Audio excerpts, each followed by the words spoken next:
Ça peut être vraiment des produits de dégustation comme des vins justement.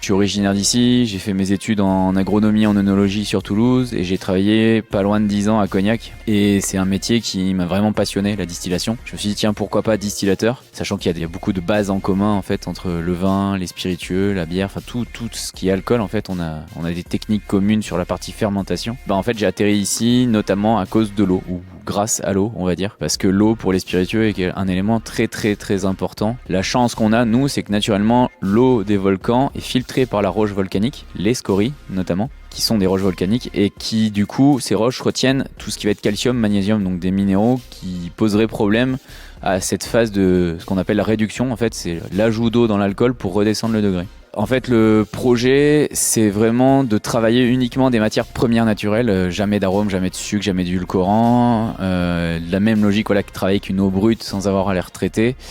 Donc je travaille des fruits, des plantes, des céréales. Les premières étapes qui sont cruciales, c'est le choix des matières premières déjà qu'on va distiller, qui soient adaptées à la distillation. Ensuite, il y a toutes les étapes en amont, macération ou fermentation.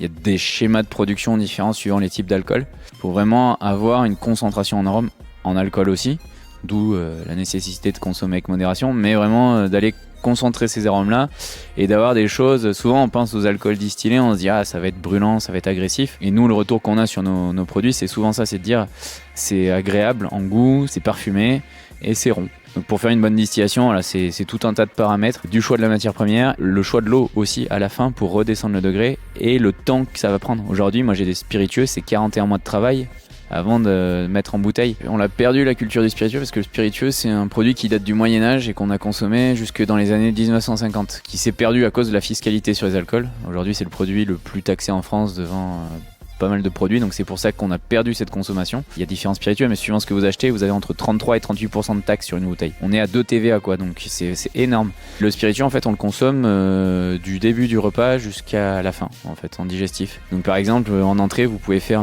avec la vodka citron, des toasts de truite fumée sur un petit toast de pain grillé, pain de mie grillé, un peu de crème, petite truite fumée dessus. Vous en servez une petite dose bien fraîche de la vodka citron, ça ira super bien avec. Ça peut être vraiment des produits de dégustation comme des vins justement.